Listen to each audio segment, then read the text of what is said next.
డబ్బు, అనారోగ్యం, ఉద్యోగం, వ్యాపారం అప్పులతో బాధపడుతున్నారా? వెంటనే జేకేఆర్ గురువు గారికి కాల్ చేసి అపాయింట్మెంట్ తీసుకోండి. నమస్తే రమగారు. నమస్తే జయ. రమగారు, ఏదైనా మంచి కథ చెప్పండి అండి. మాలతీ చంద్ర గారి సద్యోగం చెప్దాం జయ. ఓ, ఉద్యోగం సద్యోగమా? సరైన యోగం. సద్యోగం అంటే ఏమిటి? ఉద్యోగం లేదు సద్యోగం లేదు అంటాము మనం. ఉద్యోగానికి వ్యతిరేకం సద్యోగం కాదు. ఉద్యోగం అంటే పని కదా. సద్యోగం అంటే సరి అయిన యోగం. ఓహో, ఉద్యోగం సద్యోగం పని పాట లేదా అలాగా కాదమ్మా. సద్యోగం అంటే పట్టాలి. సద్యోగం మనకి యోగం పట్టాలి కదా. యోగం పట్టిందంటామా సద్యోగం అంటే ఆ యోగం ఉంటేనే ఉద్యోగం వస్తుందన్నా అని. సరైన అద్భుతమైన యోగం పడితే వెళ్లాల్సిన చోటు ఏదో ఒక ఉద్యోగం, దిగమాల ఉద్యోగం కాదు. సరైంది మన జీవితాన్ని మళ్ళీ బలుపు తిప్పేది. ఇప్పుడు నాకు పట్టింది సద్యోగం. అట్లా అట్లా. ఈ పుస్తకం నేను స్కూల్లో ఉండగానే చదివాను జయ. ఓహో. ఇందులో కొన్ని పాయింట్లు బాగా అర్థమయ్యి అర్థం కానట్టుగా తెలిసి తెలియనట్టుగా ఉండేవి ఆ ఏజ్కి. చిన్న పుస్తకం. మాలతీ చందూర్ గారి పుస్తకాలు అన్నీ బాగుంటాయి. మనం మనసులోని మనసు చెప్పాం వేరేది. అవును. మేఘాల మేలి ముసుగులో చెప్పాం. తర్వాత ఏమో శతాబ్ది సూర్యుడు కూడా చెప్పాం. అవును. నాకు ఇష్టమైన కథల్లో ఈ సద్యోగం కూడా ఒకటి. ఓహో. ఇందులో ఏంటంటే ఒక అడ్వకేట్ కథ రాస్తారు. అడ్వకేట్లు కేసులు వాటి మీద బాగా డిస్కస్ చేస్తారు. ఆవిడ ఎంత గట్టి పరిచయం ఉందో వీరికి ప్లేడరీ వృత్తితోటి అనిపిస్తుంది. కథా ప్రారంభం మనకి ఎలా కనబడుతుంది అంటే, వెంకట్రామన్ అనే ఒక సీనియర్ అడ్వకేట్ దగ్గరికి సుమిత్ర అనే లా చదివిన అమ్మాయిని వాళ్ళ అన్నయ్య తీసుకొస్తాడు. ఈ సుమిత్ర మహాముండిది, మహాగట్టిది, చాలా గట్టిగా ఉంటుంది, స్ట్రాంగ్ అభిప్రాయాలున్న మనిషి. వెంకట్రామను తలంచుకుని రాసుకుంటూ కూడా అవతల వాళ్ళ భావాలు గ్రహించగలిగే లాయర్. ఈ పుస్తకం కనుక చదివితే మనకు కూడా అడ్వకేట్ అయిపోదాం అనిపిస్తుంది. మనం కూడా బిఎల్ చదువుదాం. నాకు చిన్నప్పుడు లా చదవాలని ఉండేది. అవునా రమగారు? ఈ పుస్తకం కారణం. ఓహో. చిన్నతనాల్లో అలా ఉంటాయి. ఏదంటే అది చూస్తే టీచరు. అదే ఈ పుస్తకం చదివితే బాగా చదివేదాన్ని నేను. అందులో కొన్ని కేసులు కూడా చాలా ఇంట్రెస్టింగ్గా అలా ఉండేవి. తిమ్మిని బమ్మిని చేయగలరు లాయర్లు, అలా చెప్పుకుంటాం కదా మనం. అడ్వకేట్ సరైన వాడు కనుక దొరికితే తిమ్మిని బమ్మిని చేస్తాడు. అడ్వకేట్లు సరైన వాళ్ళు కాకపోతే ఎలాంటి సమస్యలు ఇరుక్కుంటారో కూడా ఇందులో చూపిస్తారు. ఓహో. కథ చాలా పెద్దది అని నేను చెప్పను, కానీ చదవాల్సిన కథగా కనపడుతుంది. ఈ వెంకట్రామన్ దగ్గరికి చేరుస్తారు. వెంకట్రామన్ గారు ఒక 15-18 సంవత్సరాల అనుభవం ఉన్న ప్లేడరు. తెలుపు నలుపు కలయికతో జుట్టు, మొహం మీద కుంకం బొట్టు, తెల్లటి అడ్డపంచా చొక్కా అలా వర్ణిస్తారు. ఒక మిడిల్ ఏజ్డ్ ఆయన. ఈ సుమిత్ర ఇంచుమించుగా 30 సంవత్సరాలకు దగ్గరగా ఉన్న వయసు ఉన్న అమ్మాయి. తీసుకొచ్చి చేరుస్తాడు. ఈయనటి ఇలా ఉన్నాడు, ఈయనటి ఇలా మాట్లాడుతున్నాడు, ఏమిటి ఈయన ధోరణి అలా అనిపిస్తూ ఉంటుంది ఈ అమ్మాయికి. ఆయన మొహం పెద్దగా గిట్టదు, నచ్చల. ఈయన ఎన్నాళ్ళు నన్ను ఉంచుకోడు అనుకుంటుంది. వీళ్ళకి ఒక ఇల్లు ఉండేది. ఆ ఇల్లు ఎవరో ఆక్యుపై చేసి ఖాళీ చేయకపోతే ఆ కేసుని వెంకట్రామన్కి అప్పచెప్పాడు. వీళ్ళ అన్నయ్య రాఘవరావు, సుమిత్ర వాళ్ళ అన్నయ్య. వెంకట్రామన్ గారు చాలా బాగా హ్యాండిల్ చేశాడు. అప్పటి నుంచి ఆయనకి చెల్లె లా చదువుతుంది. లా అయిపోయాక జూనియర్లుగా చేరతారు కదా. ఒక సీనియర్ ఉంటే 10 మంది జూనియర్లు ఉంటారు. చెట్టు కింద ప్లేడర్ల లాగా వాళ్ళంతమంది ఉంటారు. ఈ చెల్లెల్ని ఇక్కడ చేర్చాలని కోరిక. ఈ రాఘవరావు చాలా మంచివాడు. వీళ్ళకి మద్రాసులో ఇల్లు, వాకిలో ఒక మెడికల్ షాపు. వీళ్ళు బెజవాడ ప్రాంతం వాళ్ళు, కానీ అక్కడ ఏర్పడిన ఏవో విపత్కర పరిస్థితుల వల్ల అక్కడ ఆస్తులు అమ్మేసి వచ్చి మద్రాసు షిఫ్ట్ అయిపోయారు వాళ్ళని చెప్తారు. పరిస్థితి ఏంటో చివరిదాకా మనకు చెప్పరు. ఓహో. రాఘవరావుకు భార్య, పిల్లలు ఉంటారు. సుమిత్రని అవివాహితగానే చూపిస్తారు. పెళ్లి ప్రయత్నం చేస్తున్నట్టు ఏం కనపడదు. ఈయన దగ్గర వెంకట్రామన్ గారికి భార్య, పిల్లలు, ముందుకి ప్లేడర్ ఆఫీసు ముందుండి వెనక్కి ఇల్లు ఉంటుంది. చక్కగా చెంపలు పచ్చగా వజ్రాల ఆభరణాలు ధగధగలాడుతున్న ఒక భార్యని క్యారెక్టర్ కూడా చూపిస్తారు. అలివేలు, ఆవిడ పేరు అలిమేలు అంటారు. ఆవిడ కడుపుతో కూడా ఉంటుంది కథా ప్రారంభంలో. 3-4 పిల్లలు ఉన్నారు, ఆవిడ మళ్ళీ కడుపుతోంది. ఆ కాలంలో 70లలో 5-6 పిల్లలు చాలా సహజంగా ఉండేవాళ్ళు. ఇది 70s 80sలో రాయబడిన కథ. 70s అనే అనిపిస్తుంది. నేను చదివే నాటికి నేను 80sలో చదివా. 70s చివరి భాగంలో అట్లా రాసి ఉంటారు. ఓకే. మంచి అడ్వకేట్లకి సంబంధించిన లాంగ్వేజ్ అంతా కనపడుతుంది. బార్ ఎట్లా చదవటము, తర్వాత ఏమో ఈ బార్ రూమ్లో జోక్స్, ఆడ అడ్వకేట్ల మీద, ఆడ ప్లేడర్ల మీద జోకులు, అలాంటివి. అప్పట్లో లేడీస్ అడ్వకేట్స్గా సక్సెస్ఫుల్గా ఉన్న వాళ్ళు 70s 80sలో కొంచెం తక్కువే. ఇప్పుడు మనం చాలా మంది పెద్ద వాళ్ళని చూస్తున్నాం. మన సమాజంలోనే చాలా మంది ఉన్నారు, చాలా సక్సెస్ఫుల్గా మన సోషల్ మీడియాలో కూడా యాక్టివ్గా ఉండే అడ్వకేట్స్ మనమే 5-6 తోటి మాట్లాడతాం కదా. అవునండి. అప్పుడు కొంచెం తక్కువ. ఒకవేళ చేసినా వాళ్ళేమి లీడింగ్ లాయర్లుగా ఉన్నదిగా అట్లా కాకుండా భర్తల వెనకాలో లేదా ఇలా సీనియర్ల వెనకాలో ఉన్నట్టుగా చూపిస్తారు. అయితే ఈ రకరకాల కేసులు చర్చిస్తారు. ఈ అమ్మాయిని మెల్లిగా ఆయన అలవాటు అవుతుంది, ఆయనకి జూనియర్గా ఉండటాన్ని నేర్చుకుంటుంది. ఆ అమ్మాయికి ఆయన మీద ఒక గట్టి అవగాహన వస్తుంది అనమాట. అప్పట్లో జయ కొన్ని సినిమాలు చూసేవాళ్ళం. లెక్చరరు స్టూడెంట్ని ప్రేమించి పెళ్లి చేసుకోవటం, డాక్టర్లు నర్సుని పెళ్లి చేసుకో తప్పు అంటల్లా నేను. నర్స్ తమ కింద వాళ్ళతోటి ఓ లెక్చరరు తన దగ్గర పాఠాలు చదువుకోవడానికి వచ్చిన పిల్లల్ని లైన్లో పెట్టటువంటి ఏంటో వెగటుగా ఉంటుంది జయ నాకు. అవును రమ్య గారు, ఇప్పుడు వినటానికే బాలేదు నాకు. బాగుండలేదు చూడు కదా. అలాగే ఒక సీనియర్ లాయర్ జూనియర్ లాయర్ని పెళ్లి చేసుకోవటం కూడా తప్పని చెప్తాడు ఆయన. వృత్తిలో ఎలా ఉండాలి, మనం ఏం చేయడానికి వచ్చాం, సీనియర్ పట్ల గౌరవం నమ్మకము, ఒక గురువు దగ్గరకు వచ్చాం మనం నేర్చుకోవడానికి, అంతేగా. అంత మటుకు ఉంచుకోవాలి. దానికంటే ఎక్స్ట్రా అతివేశాలు వస్తే వాళ్ళకి చెడే వీళ్ళకి చెడే, వాళ్ళకి మంచిది కాదు వీళ్ళకి మంచిది కాదు. ఈ సినిమాలలో చూసినప్పుడు నాకు చాలా ఇష్టంగా ఉంది. ఇంటర్మీడియట్ పిల్ల అంటే ఎన్నుంటే బొట్టికాయ, దానికి 17 ఏళ్ళు ఉంటాయి. మాస్టర్ ఒక పీజీ చేసి లెక్చర్ వాడికి ఒక 25 ఏళ్ళైనా ఉండాలి, 28-29 సంవత్సరాలు ఉండాలి. ఈ 17 ఏళ్ల పిల్లకి 28-29 లేదా 30-35 ఏళ్ళ వాడితో ప్రేమ ఏమిటి నా బొంద. అవును కదా, దిక్కుమాలిన కథలు. అవును అవును దిక్కుమాల కథలు నాకు అలాంటి ఎంత మంటో చెప్పలేను జయ. నేను నాకు చాలా ఇష్టం. వీళ్ళకి ఇంకేం దొరకదా అనిపిస్తుంది. అవునండి. అమ్మాయిలకి ఫ్యాసినేషన్ ఉంటుంది, అబ్బాయిలకు కూడా లేడీ టీచర్ల మీద ఒక రకమైన క్రష్ ఉంటుంది. అది ఏంటంటే అవతల వాళ్ళ మీద అపరిమితమైన ప్రీతి వల్ల జన్మించేది. అది ప్రీతి, దాని వాళ్ళ సక్సెస్ పట్ల వీళ్ళకి ఒక అడ్మిరేషన్. దాన్ని రెండో పక్కకి తిప్పుతారు. అవును, పిచ్చి కథలు, అంటే వెరిముండా కథలు ఏమైనా ఉంటే వినకండి, చదవకండి, చేయకండి. సినిమాలు ఉంటే బ్యాన్ చేసి పారేయాలి ఆ సినిమాని. చాలా ఇష్టంగా ఉంటుంది నాకు. లెక్చరర్ కోసం మాస్టర్ నా వైపు చూసారు చూడలేదని పిల్లలు కొట్టుకోవటము విచిత్రంగా. ఇంకా లేడీ టీచర్ల మీదకి కూడా మగపిల్లలు అది కూడా ఉన్నాయి. అది వాడికి మదర్లీ క్రష్ ఉంటుంది, మదర్లీ క్రష్ ఉండాలి. అంతేగాని ఇలా ఉంటే ఎట్లా? అలాంటి సినిమాలు కూడా ఉన్నాయి. అలాంటి దౌర్భాగ్యాలు, దాన్ని పేరెత్తడమే అసహ్యం నాకు. అందుకే నేను చెప్పట్లేదు. ఓ పెద్దవాళ్ళతోటి మాట్లాడతారు, చిన్నవాళ్ళు కుర్రాళ్ళు ఏమిటి వీళ్ళకి ఎందుకు ఓవర్ యాక్షన్ చేస్తారు? మీ అమ్మతోటో మేనత్తతోటో పింతలతోటో చేయగలరా? అదే కదా. వాళ్ళ వయసు ఉన్న వాళ్ళతోటి వీళ్ళు ఓవర్ యాక్షన్లు ఎందుకు చేయాలి? ఎందుకు? ఎక్కడో పుడుతుంది పిచ్చి. అవి ఎక్కడో చదువుతారు, ఎక్కడో వింటారు జయ. ఇప్పుడు ఇలాంటిది ఏదైనా జరిగితే దాన్ని పెద్దది చేయకూడదు. పెద్దది చేస్తే మిగిలిన వాళ్ళంతా దాన్ని ఫాలో అవుతామంటారు, ఈ చెత్తల్లోకి వెళ్తారు. మనకి ఒక వాకిట్లో చెత్త ఉంది, దాని వాకిలంతా పరుచుకుంటామా? ఏం చేస్తాం? దాన్ని ఎత్తి ఒక మూల పెడతాం, దాన్ని బయట పారేస్తాం, కంటికి కనపడకుండా చేస్తాం. ఆ వాసన రాకూడదు, మనకి సమాజానికి తెలియకూడదు అవి. ఈ దిక్కుమాల సినిమాలు, దిక్కుమాల వేరే కథలతోటి సమాజం అంతా దాన్ని ఫైలాయించటం. పెద్ద పెద్ద ఆంటీ ఆ సినిమా చూసినా కూడా నాకు ఎంత మంటో. నేను చిన్నప్పుడే చూసా ఆ సినిమా, నాకు ఎప్పుడు నచ్చలేదు నాకు అది. ఆవిడ జయసుధ ఎంత మంచి యాక్ట్రెస్, ఇలాంటి దిక్కుమాల సినిమా ఎందుకు ఒప్పుకుంది అనిపించింది తెలుసా నాకు. చాలా ఇష్టంగా ఉంటుంది. అది ఎంత క్లియర్గా చెప్తారంటే మాలతీ చందూర్ ఇందులో సీనియర్ పట్ల గౌరవము భక్తి ఉండాలి. సీనియర్కి తన దగ్గర నేర్చుకోవడానికి వచ్చిన వాళ్ళ పట్ల వాత్సల్యం ఉండాలి, వీళ్ళకి నేర్పించాలనే దృక్పథం ఉండాలి. అంతేగాని వేరే భావాలకి తావివ్వకూడదు. ఈ అమ్మాయి ఈయనతో పాటు వెళ్తూ ఉంటుంది. కొంచెం ఫ్యామిలీలో ఏవో చిన్న చిన్న ప్రాబ్లమ్స్ ఉంటాయి కానీ అదంత పెద్దగా చూపించరు. కొన్ని కేసులకి ఈ అమ్మాయిని పక్కన పెట్టుకుని చేయించడం మొదలు పెడతారు. లేడీస్ పక్కన ఉంటే కొన్ని సమాధానాలు బాగా వస్తాయి. ఒక్కొక్క కేసు అప్పచెప్పడం మొదలు పెడతారు. ఈ అమ్మాయి ఎలా పెరిగి సక్సెస్ఫుల్ అడ్వకేట్ అయిందో చూపిస్తారు మనకి. ఒక పెద్ద కేసు ఒకటి వస్తుంది. ఆ కేసు భలే, ఆ చిన్నప్పుడే నాకు ఇంట్రెస్టింగ్గా ఉండేది, చెప్తాను అది. ఒక ఆయన చేస్తే, ఒక శెట్టి గారు ఒక ఆయన పరిగెత్తుకొస్తాడు. వీళ్ళు సామాన్లన్నీ ఆయన దగ్గర కొంటారు. ఏంటంటే ఆయన కల్తీ వాడు ఇన్స్పెక్టర్ వస్తాడు కదా, శానిటరీ ఇన్స్పెక్టర్ ఏదో అంటారు కదా, ఫుడ్ ఇన్స్పెక్టర్, ఆయన పట్టేసుకుంటాడు. పసుపు కొమ్ముల్లో కల్తీ చేశారు, సీసం కోటింగ్ వేశారు అని కేసు. ఓహో. ఈయన పరిగెత్తుకుంటూ వస్తాడు ఈయన దగ్గరికి, వెంకటరామన్ దగ్గరికి.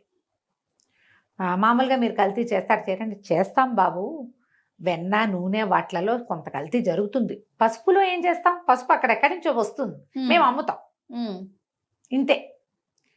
నేను అది చేస్తా, ఇది నేను చేయను చెప్పాడు క్లియర్గా. మరి ఆ రోజు అవి ఎందుకు పట్టుపడలేదంటే ఆయన 10ంటికి వచ్చాడు, నూనె వెన్న అవి రావడానికి 11 గంటలకి. ఆయన 11 తర్వాత వస్తే అందులో చేసేవాళ్ళం గ్యారంటీగా. ఆయన ఇన్స్పెక్టర్కి ముందంతా చేతులు తడిపేవాళ్ళు.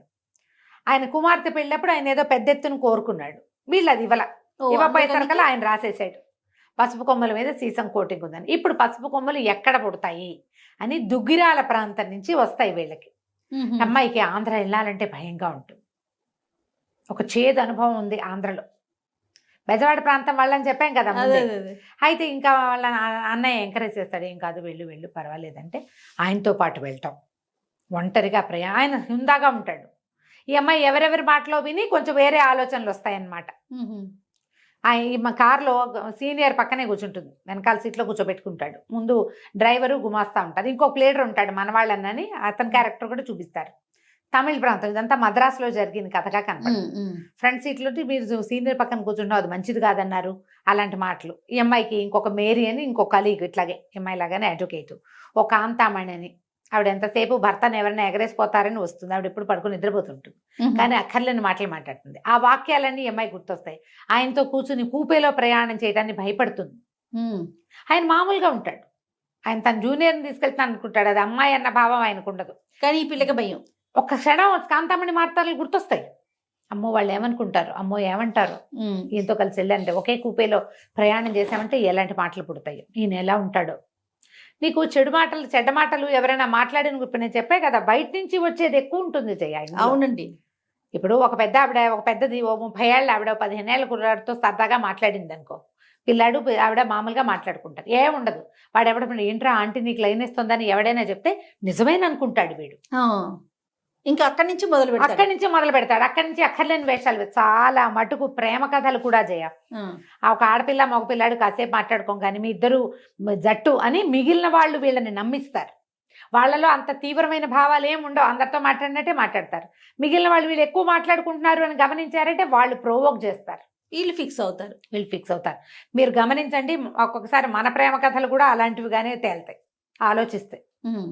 మనంతటా మనకి అంత తీవ్రమైన ప్రేమ అది ఏం పుట్టదు జయ, జరగదట్లా. ఎక్కడో ఒకళ్ళు ఉంటారు లైలా మజ్నూలు, మిగిలిన వాళ్ళంతా స్నేహాలు, ఫ్రెండ్షిప్లు, కబుర్లే. చుట్టుపక్కల వాతావరణమే మనని తీవ్రతలోకి నెడుతుంది, అక్కర్లేని ఆలోచనలోకి భయపడుతుంది. కానీ ఆయన మామూలుగానే ఉంటాడు. అక్కడికి తీసుకెళ్తే ఆ ఊర్లో పసుపు ఎలా పండుతుంది, ఏం చేస్తుంది మొత్తం అబ్జర్వ్ చేస్తాడు జయ ఆయన, ఈ అమ్మాయితో పాటు వెళ్ళి సుమిత్రతో పాటు. చివరికి పసుపు వండుతారు పాత్రల్లో, ఆ వండిన పాత్రల్లో ఇవి కొన్నాళ్ళకి పనిచేస్తాయా, ఏం చేస్తారంటే చిల్లులు పడతాయండి, సీసంతో కళాయి వేయిస్తామని చెప్తాడు. కళాయి వేయబడిన సీసం ఈ దుంపల మీద లేతగా ఒక పొరలాగా అంటుకుంటుంది. ఓహో, అక్కడ జరిగింది, కల్తీ కాదు అది, ఆ పనులలో జరిగేది. అది పట్టుకొస్తాడు, ఆ కేసు గెలుస్తాడు. సూపర్. ఇలాంటివి 2-3 కేసులు చెప్తారు. ఈ అమ్మాయి ఆయనతో పాటు వెళ్ళింది. చివరికి ఏమవుతుంది, ఒక కేసు వస్తుంది. రెండో కేసు ఏమో ఇంట్రెస్టింగ్గా ఉండేది. ఒక కుర్రాడు, అతనికి ఆస్తి రానివ్వకుండా బాబాయిలు అడ్డం పడతారు. ఈ కుర్రాడు తండ్రికి సక్రమ సంతానం కాదు, ఒక ప్రేయసికి పుట్టినవాడు. కానీ ఈ పిల్లవాడు పుట్టాక ఆవిడ పోయింది, ప్రేయసి పోతే ఏం చేశాడు ఆయన, దిక్కులేని పిల్లాన్ని తెచ్చి మొదటి భార్యకే అప్పచెప్పాడు. ఆవిడకి పిల్లలు లేరు, ఆవిడ ఈ పిల్లాన్ని పెంచుకుంది. ఆస్తి లెక్క ప్రకారం నీకు రావాలి. అయితే ఆయన చనిపోయాక ఆయన తమ్ముళ్ళు కోర్టు కేసేస్తారు, వీడు అక్రమ సంతానం, వీడికి రాదు, మా వదిన గారికి మతిస్థిమితం లేదు, వీడు ఆవిడని పట్టేసుకున్నాడు, ఆస్తి మా అన్నయ్య ఆస్తి మాది అని వేస్తారు. దీనికి మాట్లాడడానికి మళ్ళీ వెంకటరామన్ గారు సుమిత్ర ఇద్దరు వెళ్తారు. వెళ్తే ఆ ముసలావిడితో మాట్లాడమంటారు. అమ్మ ఆవిడ చెప్తుంది, మా సీనియర్ చాలా మంచివారు, న్యాయం ఎక్కడుంటే ఆయన అక్కడ ఉంటారు, ఖచ్చితంగా గెలిపిస్తారు మీ కేసు అంటే. అప్పుడు ఆవిడ చాలా ఓపిక లేని ముసలావిడ, నా దగ్గరికి ఒక్క డాక్టర్ రాలా, నాకు మతిస్థిమితం లేకపోవటం లేదు, తల్లి చచ్చిపోయిన పిల్లవాడిని నేనే ఎత్తుకు పెంచుకున్నాను, వీడే నన్ను గట్టెక్కించాలి, నా నోట్లో తులసి తీర్థం వాడే పోయాలి, నా తలకొరివి వాడే పెట్టాలి, నా ఆస్తి మొత్తం నా పిల్లాడికే దక్కాలి, నేను పెంచుకున్నాను వీడిని అని చెప్తుంది తల్లి. ఇంకా ముసలావిడ అక్కడి నుంచి ఇతను ఏం చేస్తాడు, చుట్టుపక్కల ఊళ్ళో ఉన్న 3-4 పెద్దవాళ్ళని పిలుచుకొచ్చిన వాళ్ళలో ఒక ఆయన ఈ సుమిత్ర వాళ్ళ నాన్నకి ఫ్రెండ్. ఓకే, నాన్న ఫ్రెండ్. దాంతో వీళ్ళు ఏం చెప్తారు, ఈ పిల్లవాడు తనేమో తల్లిని ఇంత బాగా చూసుకుంటున్నాడు, తనకి అన్యాయం చేయబోతున్నారు బాబాయిలు, అని వాళ్ళందరినీ ఆకట్టుకుని ఆ కేసు గెలుస్తాడు. ఓ మీరు ఈ కేసు గెలిచారంటే ఆయన చెప్తాడు, నువ్వు చెప్పావు మా సీనియర్ చాలా అద్భుతమైన వ్యక్తి, న్యాయం పక్కన నిలబడతాడని. ఎట్లాగైనా ఈ కేసు గెలవాలనుకున్నాను నేను, నీ నమ్మకాన్ని పొందటం కోసం చేశాను ఇది. సీనియర్ అండ్ జూనియర్ మధ్య ఈ రకమైనది ఉండాలి. అయితే ఇందులో ఇంకొక కేసు, ఒక్కొక్క ఫ్యామిలీని చూపిస్తారు. రామస్వామి గోవిందస్వామిని తండ్రి కొడుకుల అడ్వకేట్లు. ఈ రామస్వామి గారికి 6 పిల్లలు. మంచి తాగుబోతువాడు. ఆయన మధురం అని ఒక 24-26 సంవత్సరాల అడ్వకేట్ని పెళ్లి చేసుకుంటాడు. జూనియర్ని ఆకట్టుకుని ఆ అమ్మాయి ఆయన వల్ల పడి పెళ్లి చేసుకుంటుంది. ఏదో ఫరం పెట్టి డబ్బులన్నీ కొట్టేస్తారు. తండ్రి కొడుకు పారిపోతారు. ఈ మధురం దొరికేస్తుంది. అప్పటికి 3 నెలల్లో 4 నెలల్లో ప్రెగ్నెన్సీ. ఈయన అప్పుడు చెప్తాడనమాట, మధురం ఎందుకు పెళ్లి చేసుకోవాలి ఆయన్ని, ఏజ్ అంత డిఫరెన్స్ ఉంది ఇంత డిఫరెన్స్ ఉంది, ఆయనకి 6 పిల్లలు ఉన్నారు, తాగుపోతువాడు, మనిషి కుదురులేని మనిషి, తనకంటే పెద్ద కొడుకుంటే ఏం ఫ్యాన్సీ. ఒక ఆడ మగ ఒక చోట పనిచేస్తున్నప్పుడు ఒక ఫ్యాన్సీ కలుగుతుంది. అది ప్రొఫెషనల్ ఫ్యాన్సీని ప్రొఫెషనల్గానే ఉంచుకోవాలి, దాన్ని నిజ జీవితంలోకి తేకూడదు. నాకు అంత చిన్నప్పుడు జయ హై స్కూల్లో ఉన్నప్పుడు ఈ వాక్యాలు నచ్చినాయి. ఎక్కడ ఫ్యాన్సీని అక్కడే పెట్టుకోవాలి. ఇప్పుడు మీరు ఉద్యోగస్తులు ఇప్పుడు కూడా మన జీవితాల్లో ఎన్ని చెత్తలో కొలీగ్స్ ఏమిటో ప్రేమల్లో పడతారు. వాడికి పెళ్ళ ఉంటుంది, దానికి మొగుడు ఉంటాడు. కరెక్ట్ రమ్మగారు. ప్రొఫెసర్ ఎంతో అద్భుతంగా చేస్తాడు, ఏమిటో చేస్తాడు. అద్భుతాలు అక్కడ ఏ విషయంలో అద్భుతమో అది అక్కడే ఉంచుకోవాలి, దాని ఇంట్లోకి జీవితంలోకి తేవచ్చునా? అలా అయితే ప్రతివాడికి 3, 6, 7, 16 పెళ్ళాలో మొగుళ్ళో ఉండొద్దు. మనకి ఎన్ని ఫ్యాన్సీలు ఉంటాయి జీవితంలో కదా. ఈ పుస్తకం చదవాలి. ప్రొఫెషనల్ ఫ్యాన్సీని ప్రొఫెషన్లోనే ఉంచుకోవాలి అని క్లియర్గా తెలియజేస్తుంది ఇది పుస్తకం. చిన్న బుక్, తెలుగు చదవటం వచ్చిన వాళ్ళు హాయిగా చదువుకోగలుగుతారు, బ్రహ్మాండంగా ఉంటుంది. అయితే చివరికి ఒక కేసు వస్తుంది, ఇదే లాస్ట్ కేసు ఇందులో, ఈ సద్యోగంలో. ఒక గడియారాల దుకాణానికిలో 3-4 వ్యక్తులు వచ్చారు ఒకేసారి కొనుక్కోవడానికి. మాట్లాడారు, అదన్నారు ఇదన్నారు. 3 గడియారాలు ఉండాలి, ఒకటి మిస్ అయింది.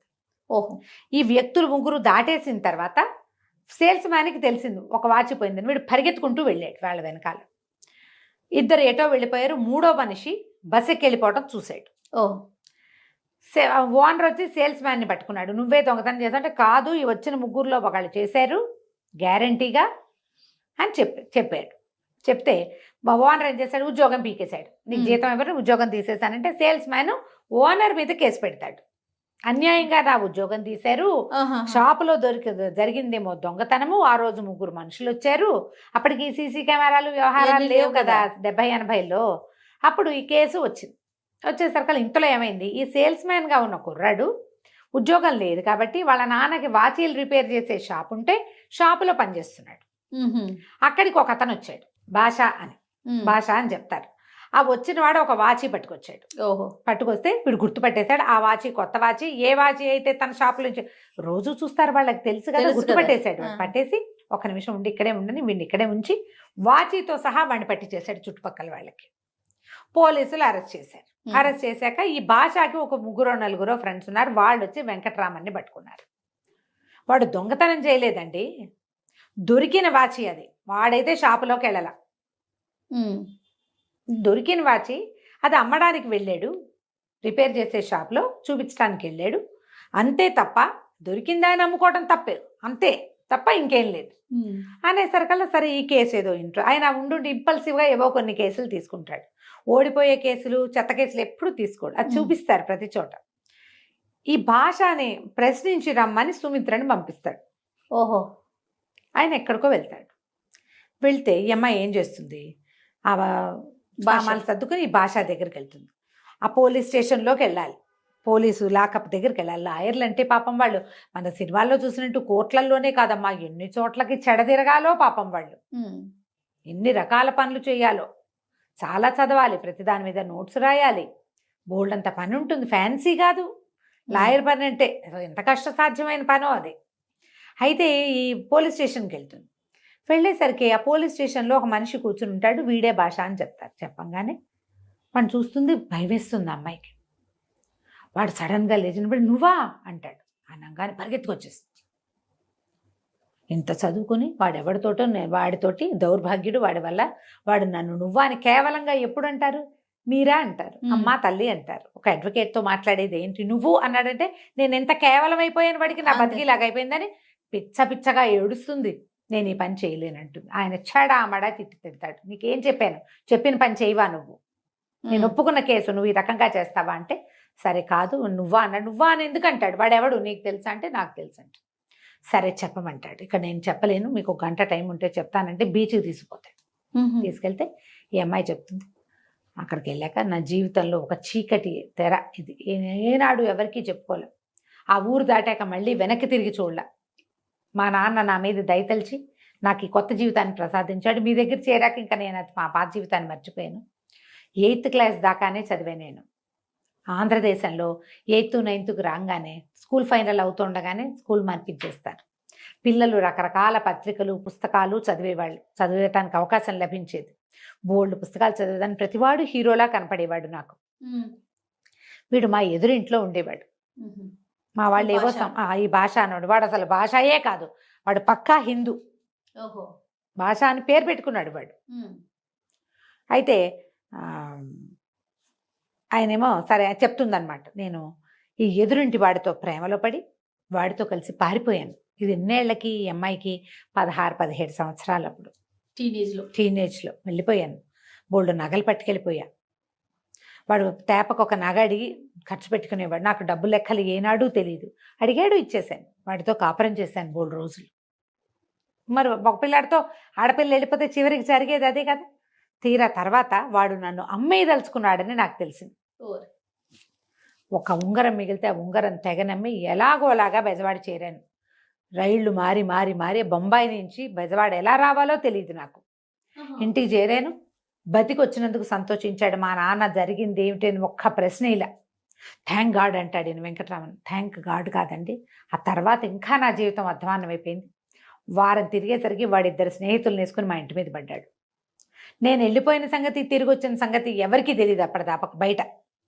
వీడు వచ్చాక ఇదంతా గోలగోల చేశాడు. గోలగోల చేసాడు. ఇది నా పెళ్ళామని, నేను పెళ్లి చేసుకున్నానని, నాతో పాటు ఉందని, నేను అప్పుడు చిన్నతనంలో రాసిన ఉత్తరాలని చూపించాడు. ఎంత గోలయ్యిందో. నేను కూడా తెగించి ఆయన రాశాను ఉత్తరాలు. అయినా సరే నేను నీతో రాను, వీడెవడో నేను ఎరగనని చెప్పేశాను. పోలీస్ రిపోర్ట్ ఇచ్చాం. మా నాన్న ఇంకేం చేస్తాడు, ఇంతల్లరయ్యాక పిల్లని చంపేసుకోలేకపోయాడు. ఇక చివరికి ఆ ఊళ్ళో ఉండలేకపోయాం మేము. బయటకు వచ్చేసాం. మా నాన్న మద్రాసు తీసుకొచ్చేసాడు, తెగనమ్మేశాడు. కానీ ఏనాడు మన తండ్రి అది ఏం జరిగింది, ఎలా జరిగింది అని నన్ను నిలదీల. నాకు ఒక కొత్త జీవితాన్ని ప్రసాదించాడు. మళ్ళీ నన్ను PUCలో చేర్పించాడు. చదువుకున్నాను. జీవితం ఎంత పెద్ద పాఠం చెప్పింది. మరి తర్వాత కాలేజీలో చేరాను. ఆ తర్వాత లా చదివించాడు. మా అన్నయ్యతో పాటు సగం భాగం పెట్టాడు నాకు ఆస్తి. సగం ఆస్తి కూతురికి. ఎవ్వరూ చేయరమ్మా తండ్రులు. ఏ తండ్రి కూతుళ్ళకి సగభాగం పెట్టే వాళ్ళు అసలు లేరు. ఆనాడు అస్సలు లేరు. ఇప్పుడు వచ్చారేమో, ఇప్పుడు ఉండుంటారు. ఇప్పుడు ఉండుంటారు. కానీ ఆ 70లలో ఆడపిల్లలకి ఆస్తి పెట్టడం అన్న మాటే లేదు జయ. అప్పట్లోనే ఆవిడ అంత ఫార్వర్డ్ గా ఆలోచించారు చూడండి కదా. ఇదంతా మామూలు అనుకోవద్దు. ఈ కథ రాసే నాటికి సమాజపు పరిస్థితులు ఏమిటో మీకు అర్థమవుతాయి, మీకు తెలిస్తే మనం ఎంత అత్యద్భుతమైన సమాజంలో ఉన్నాము ఈనాడు. మన పరిస్థితులు మనకు తెలుస్తాయి. మనం ఇప్పుడు కూడా ఏదో స్వాతంత్రం లభించలేదు, అదేదో కుదరలేదు, ఇదేదో చేయలేదు అలా అనుకుంటున్నాం. అవునండి. మన ముందు తరాల ఆడవాళ్ళు ఎలాంటి దౌర్భాగ్యపు స్థితిలో ఉన్నారో తెలుసుకుంటే గానీ మన అదృష్టం ఏమిటో మనకు అర్థం కాదు. కరెక్ట్. ఎంత వివరంగా రాస్తారు. తర్వాత నేను ఇక్కడ చదువుకోవటం మొదలుపెట్టా. వాడే వీడు అనేసరికి ఈయన అన్నాడు, అవును వాడు వెధవ దొంగ, నిన్నేదో చేశాడు, నేను ఒప్పుకుంటా. వాడు ఈ పర్టికులర్ చేసి ఉండకపోవచ్చు, నువ్వు ఇదివరకు ఏదో చేశాడు కాబట్టి ఇప్పుడు కూడా అదే చేస్తాడని నువ్వు ఎలా అంటావు? ఓహో, నీ పాత కథలు విని ఏడిపిస్తూ కూర్చుంటే కథ చెప్పుకుంటూ ఉండు, నువ్వు ఇందుకే పనికొస్తావు. ప్లీడరీకి పనికిరావు. ప్లీడర్ అన్నవాడు తన ప్రీవియస్ది పోస్ట్ హిస్టరీలు చెప్పకూడదు. వచ్చిన క్లయింట్కి న్యాయం చేయగలవా లేదా అనేది చూడాలి. క్లయింట్ న్యాయమైన వాడు అతను ముందేం చేశాడు కాదు, ఈ పట్టు నీ దగ్గరకు వచ్చిన కేసులో ఏం చేశాడో కనుక్కోవా నువ్వు అని ఆయన చేసేస్తాను. వద్దు పనికి మాలిందానివి, నువ్వు ఇంట్లో కూర్చో అని నానా తిట్లు తిడతాడు. జాలిపడ్డు, అదంతా జాలిగానే ఉంటుంది ఆయనకి. ఈ అమ్మాయిని ఎట్లా కొట్టేస్తాడంటే మాటలతోటి సమ్మెట పోట్లే. మెల్లిగా ఈ అమ్మాయి మనస్సు దిటవు చేసుకుంటుంది. నిజం, అప్పుడేదో చేశాడు, ఇప్పుడేంటో వాడి పరిస్థితి. ఆలోచనలోకి వెళ్తుంది.